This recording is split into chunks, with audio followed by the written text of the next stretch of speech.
어떤 대학생이 시험을 치렀는데 F 학점을 받았다고 합니다. 낙제점이죠. 그래서 교수님을 찾아가서 이렇게 말했다고 합니다. 교수님, 저는 이번 시험을 제가 잘 준비했다고 생각하지는 않습니다. 하지만 나름대로 저도 최선을 다했다고 생각합니다. 네, 정말이지 제 답안지가 F 학점은 아니라고 생각합니다. 그랬더니 교수님 빙그레 웃으시면서 대답했다고 합니다. 나도 자네 점수가 F 학점은 아니라고 생각하네. 그런데 F 학점이 내가 줄 수 있는 최저 점수라네. 더 낮게 주고 싶어도 다른 점수가 없어서 할 수 없이 그 점수를 주었다네. 이렇게 대답했다고 합니다. 이런 경우를 가리켜서 고사성어로 뭐라고 말할까요? 설상가상이라는 말이 어울리지 않겠습니까? 네, 설상가상이란 눈이 오는데 그 위에 서리상자, 서리까지 내린다. 우리가 흔히 고난이 겹칠 때, 어려움이 겹칠 때 사용하는 단어입니다. 우리가 철로역정을 읽어보면 겸손의 골짜기를 통과하면서 주인공 순례자 크리스찬이 마귀 아블론과 싸우면서 상처를 입고 가까스로 주님의 도우심을 통해서 이 마귀를 물리치고 골짜기를 벗어납니다. 그런데 겸손의 골짜기를 벗어나자마자 또 다른 골짜기가 시작됩니다. 바로 그 골짜기가 사망의 음침한 골짜기였어요. 이 골짜기에 들어서자마자 두 사내가 허우적거리면서 다가오는 것을 만나게 됩니다. 어디로 가느냐 그러니까 당신은 절대로 이 골짜기를 들어설 생각을 하지 말라고. 캄캄한 어둠이 있고 거기에는 괴물과 용들이 가득하고 신음소리로 가득 차 있다고. 목숨을 보존하려거든 아예 이 골짜기를 갈 생각하지 말고 우리와 함께 돌아가자. 이것이야말로 설상가상의 상황이 아니겠습니까? 우리가 인생을 살아가다 보면 한 가지 고난이 비껴가는데 또 다른 더 큰 고난이 우리를 기다리는 경우들이 종종 있습니다. 하나의 문제를 가까스로 해결하고 겨우 한숨 돌리는가 했더니 또 다른 문제가 우리를 압박합니다. 이런 어려움들은 우리에게 사망 그 자체는 아닐지 모르지만 사망을 느끼게 만드는 사망의 그림자, 그늘이라고 할 수가 있습니다. 오늘 우리가 함께 읽은 시편 본문에 보시면 사망의 음침한 골짜기를 지날지라도, 이 사망의 음침함이라는 단어가 출현하는데 이 단어는 본래 히브리 원어의 짤라무트라는 단어예요. 두 가지 단어의 합성인데 짤이란 단어와 그 다음에 마베트라는 두 개의 단어의 합성어입니다. 문자 그대로 번역하자면 죽음의 그늘, 이렇게 번역할 수가 있습니다. 유명한 킹 제임스 번역이 영어로 번역할 때 이 단어를 이렇게 번역했습니다. 그래서 shadow of death 이렇게 했어요. 죽음의 shadow, 그림자 혹은 그늘, 이렇게 번역한 것입니다. 우리는 인생을 살아가면서 종종 죽음 그 자체는 아닐지 모르지만 죽음을 가까이 느끼는 순간들이 있습니다. 내 곁에 사랑하는 사람이 훌쩍 떠날 때 죽음은 우리에게도 낯선 손님이 아니로구나 비로소 느끼죠. 내가 어느 날 사고를 만나 가까스로 내 생명을 보존할 때 혹은 뜻밖의 질병을 만나서 고통스러워할 때 우리는 그런 경우 다행스럽게 나는 살아있구나 라고 느끼기보다도 훨씬 더 어쩌면 나도 이렇게 죽을 수 있겠구나 라고 느끼는 순간들이 있습니다.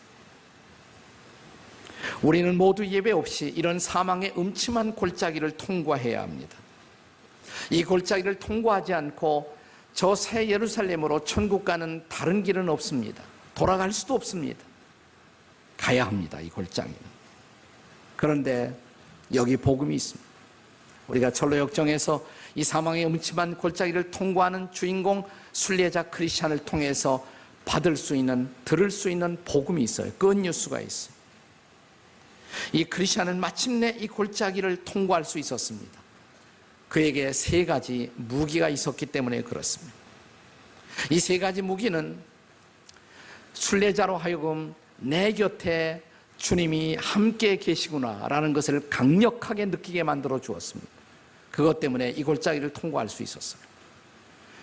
비록 사망의 음침한 골짜기를 지날지라도 해받음을 두려워 아니함은 주께서 나와 함께 하십니다. 주님이 함께 하시면 문제가 없잖아요. 문제는 주님이 함께 하시는 것을 어떻게 경험할 수가 있느냐. 이 순례자 크리스찬으로 하여금 그 주님이 함께함을 경험하게 만들었던 세 가지의 방편이 있습니다. 그 방편들이 뭘까요? 그 첫째는 모든 기도입니다. 모든 기도. 철로역정에 보면 이 사망의 골짜기 어귀에 엄청난 불길과 연기가 쏟아져 나오고 있었어요. 순례자 크리스찬은 겸손의 골짜기를 통과할 때처럼, 아블로온과 싸울 때처럼 칼로만 가지고는 이 골짜기를 통과할 수 없다는 것을 직감적으로 느낍니다. 그래서 칼을 칼집에 꽂고 그 대신 또 다른 신무기를 꺼내 들었습니다. 그 무기가 뭐냐면 모든 기도예요. 모든 기도, 모든 간구. 이 단어는 사실 에베소서 6장 18절에서 유래한 말씀이죠. 우리 한번 다 같이 에베소서 6장 18절을 읽어보겠습니다. 다 같이 시작.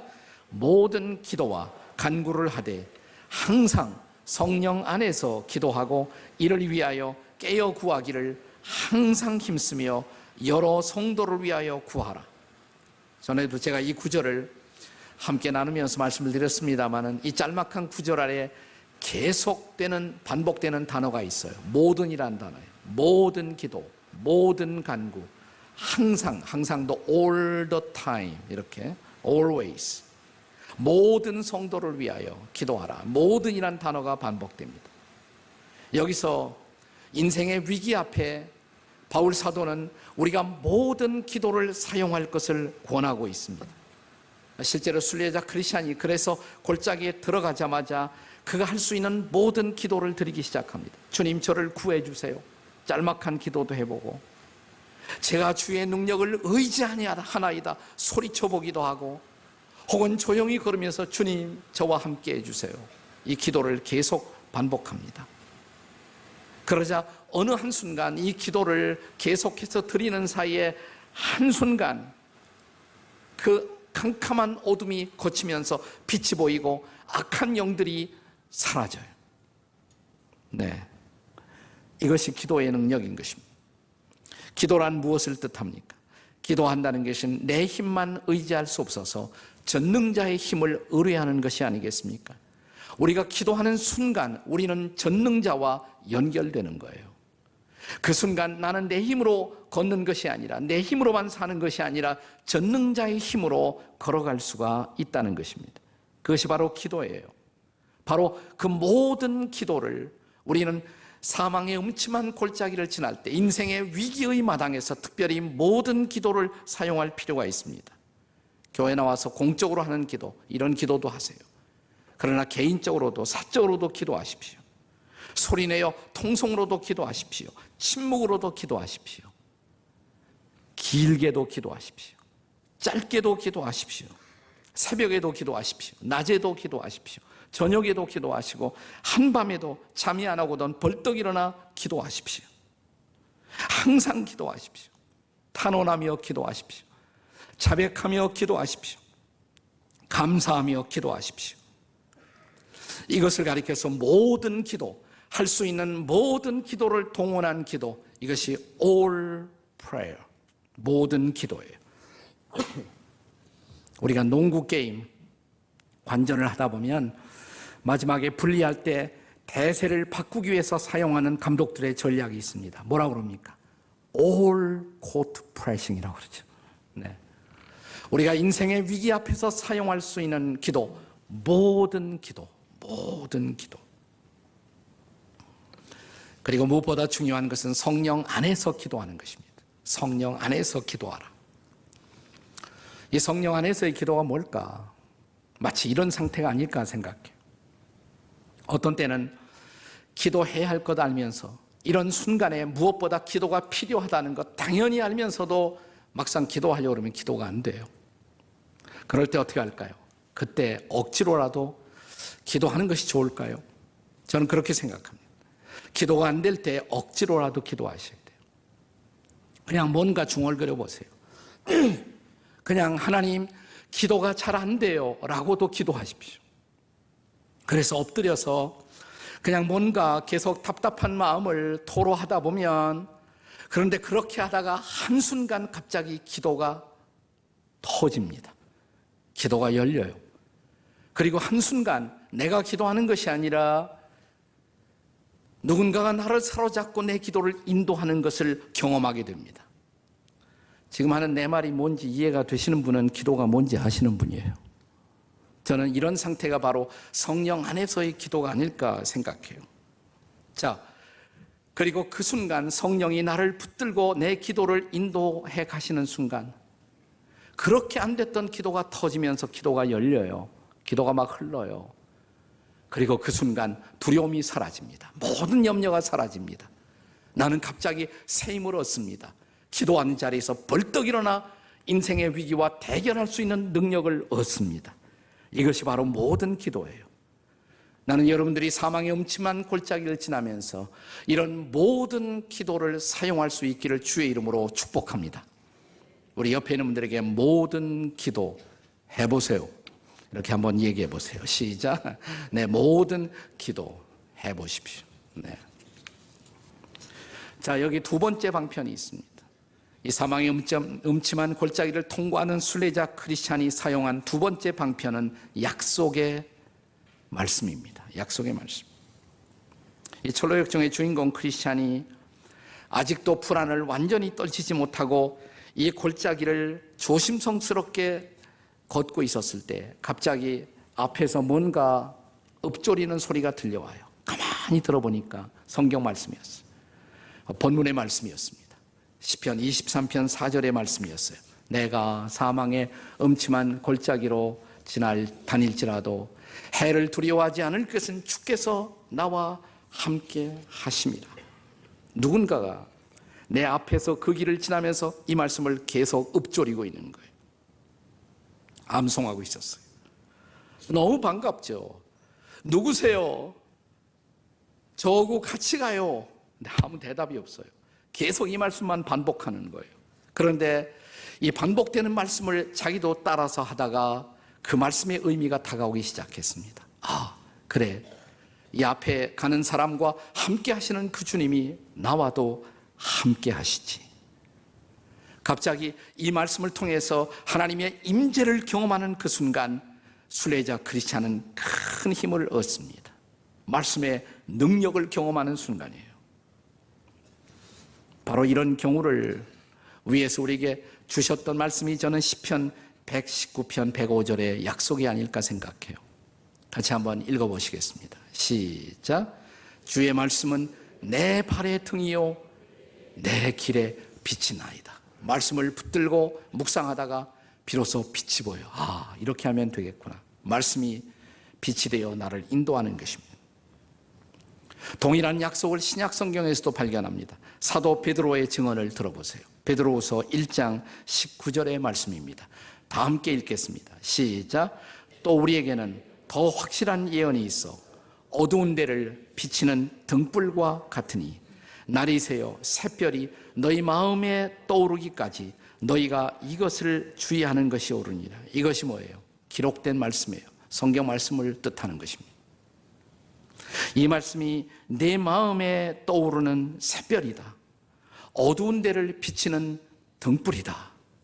여러분, 말씀이 내게 다가오시면서 말씀을 경험하시면서 마치 내 눈에 내 인생의 빛이 보이는 그런 말씀의 등불이라는 체험을 해보셨어요? 그런 걸 경험해야 진짜 그리스도인이라고 할 수가 있죠. 네. 신앙의 삶을 도와주는 많은 것들이 있습니다. 예배의 의식이 나를 도울 수도 있습니다. 설교가 나를 도울 수도 있습니다. 그리고 찬양이 나를 도울 수도 있습니다. 수많은 여러 가지 방법들이 내 인생의 길에 도움이 될 수가 있습니다. 그러나 성경을 읽으면서 말씀의 능력이 내게 경험되는 그 순간, 이걸 뭐하고 비교할 수가 있겠어요? 오직 말씀, 솔라 스크립트라, 오직 성경.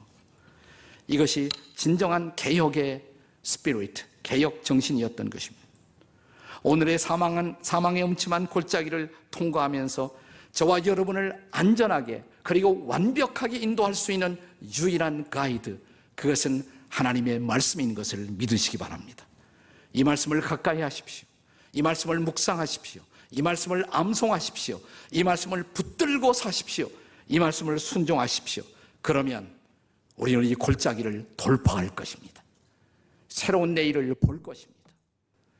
이 사망의 음침한 골짜기를 벗어나게 하는 세 번째 방편이 있어요. 첫째는 뭐라고 그랬습니까? 모든 기도. 두 번째는 약속의 말씀. 세 번째는 승리의 찬양입니다. 승리의 찬양. 따라서 하세요. 승리의 찬양. 옆에 있는 분들에게 승리의 찬양을 부르세요. 이렇게. 예, 철로 역정에 보면 이제 이 주인공이 사망의 음침한 골짜기를 무사히 벗어나오면서 그 입에서 흘러나오는 찬양이 있습니다. 그 찬양의 가사는 다음과 같습니다. 오 경이로운 세상, 달리 어찌 표현하리요. 이 끔찍한 곤경에서 날 지키시고 그 어려움에서 날 건지신 그 손길에 축복이 있으라. 갈수록 애워싸던 어둠과 마귀, 지옥과 죄의 위험, 길마다 널린 올가미와 함정, 덫과 그물들, 걸리고 매고 넘어질 수밖에 없는 이 쓸모없고 어리석은 나를 살리신 오직 예수님께 면류관을 씌워드리리. 찬양을 하는 거예요. 이제부터 우리의 신앙의 선배들은 이런 고백을 했습니다.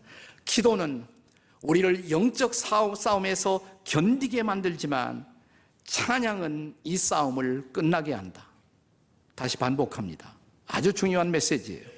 기도는 우리를 영적 싸움에서 견디게 만들지만 찬양은 이 싸움을 끝나게 한다. 믿으십니까, 여러분?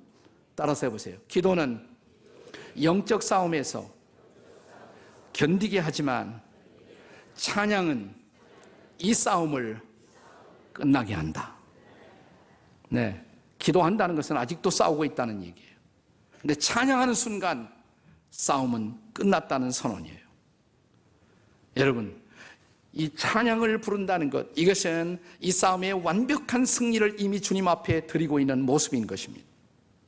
근데 우리의 신앙의 선배들은 종종 아직 캄캄하지만, 아직 어둠이 있었지만 찬양함으로 상황을 전복시킨 놀라운 삶의 모범들을 보여주고 있습니다.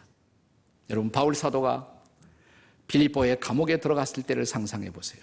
그가 아시아를 향해서 가다가 성령님의 인도를 통해서 유럽 땅으로 발걸음을 바꾸죠. 하나님이 유럽의 복음화를 위해서 바울의 발걸음을 전환시킨 것입니다. 그가 유럽의 첫 번째 지방인 마케도니아 빌립보라는 도시에 왔었을 때 전도를 하죠. 이제 한 사람 한 사람. 점치던 여자 종 하나, 점을 아마 잘 쳐서 장사가 잘 됐던 것 같아요. 그런데 그건 귀신에 사로잡혀서 그렇게 한 것입니다. 그러니까 귀신에 사로잡혀서 귀신같이 점을 치던 여종 하나를 만나서 그가 기도로 영적 대결을 통해서 이 여인을 구출합니다. 이 여인이 복음을 받아들이고 그리스도인이 돼요. 그러자 이 여종을 부리면서 돈을 벌고 있었던 그 주인이 화가 난단 말이죠. 그래서 바울을 고발하죠. 우리가 받아들일 수 없는 이상한 풍속을 여기서 전하는 사람들이 있다. 그래서 감옥에 잡혀가요. 말할 수 없이 매를 맞습니다. 그리고 감옥에서 꼼짝 못하도록 착고를 쇠사슬로 손과 발을 매어 놓았습니다. 그런데 그렇게 억울하게 전도하다 붙잡혀 감옥에 들어간 한밤중에 잡혀왔던 동역자 실라와 더불어서 바울은 벌떡 일어나 찬양을 부릅니다. 이 한밤중에 콘서트 찬양이에요. 찬양을 불러요. 근데 그 찬양을 부르는 바로 그 순간 놀라운 일이 일어나죠. 바울과 실라를 메고 있던 쇠사슬이 풀어집니다.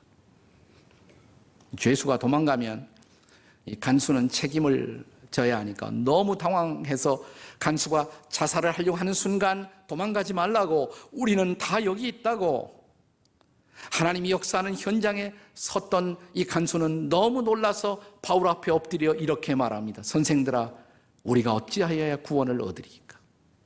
이때 바울이 찬양하고 나서 전한 놀라운 메시지, 주 예수를 믿으라. 그리하면 너와 네 집이 구원을 얻으리라. 네.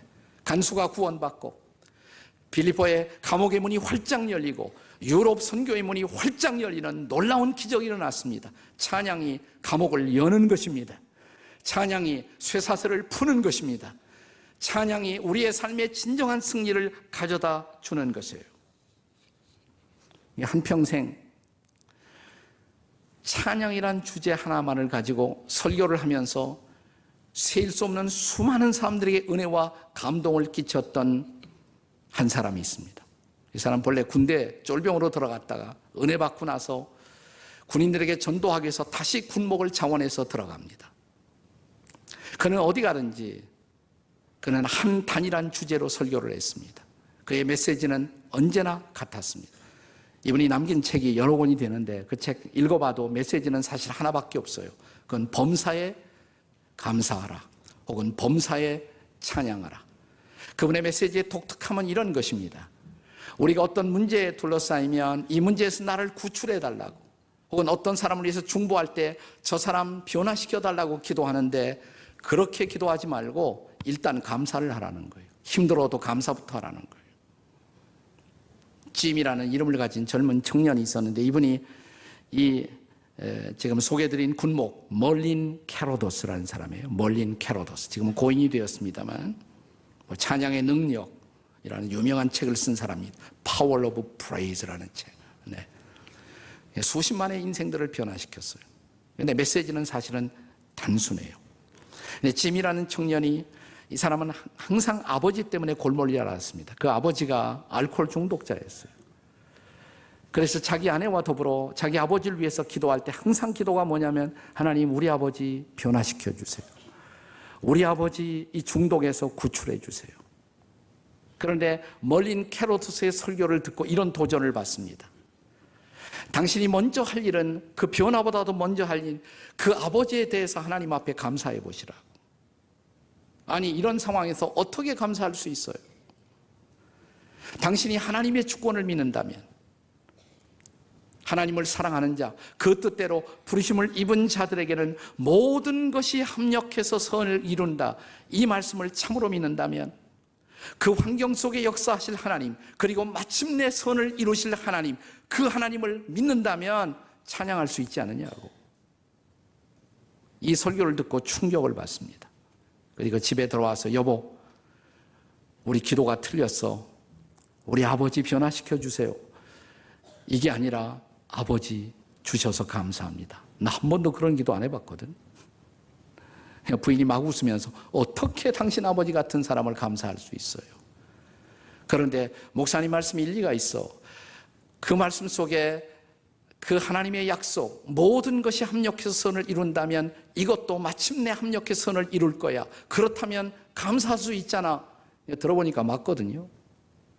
그래서 부부가 처음으로 손잡고, 하나님, 이 술주정뱅의 아버지를 주셔서 너무너무 감사합니다. 하나님이 하실 일을 인해서 감사합니다. 하나님을 찬양합니다. 하나님의 놀라운 역사를 인해서 감사합니다. 하여튼 계속해서 감사만 하는 거예요.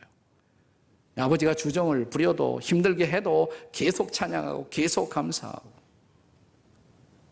두 주간이 지나지 않은 어떤 날 이상한 일이 벌어졌습니다. 아버지가 갑자기 하는 소리가 뭐냐면, 야, 예수 믿으면 나 술 끊을 수 있니? 뜻밖의 소리예요. 전혀 상상할 수 없는 그런 말이 아버지 입에서 나왔단 말이죠. 그래서 복음을 전하고 마침내 아버님은 예수님을 영접합니다. 그리고 알코올에서 해방되는 놀라운 기적이 일어났습니다. 변화시켜 주십시오. 이것이 변화를 가져온 것이 아니라 감사가 기적을 가져온 것입니다. 찬양이 기적을 가져온 것입니다. 여러분, 기도는 싸움이 계속되고 있다는 것을 의미하지만 찬양하는 순간 싸움을 끝내는 것이에요. 여러분, 지긋지긋한 인생의 싸움, 여러분이 붙들고 싸웠던 그 싸움이 종식되기를 원하십니까? 찬양하십시오. 전능하신 하나님께 감사드리시기 바랍니다. 이 상황 속에 역사하실 하나님을 신뢰함으로 찬양하십시오. 싸움은 끝날 것입니다.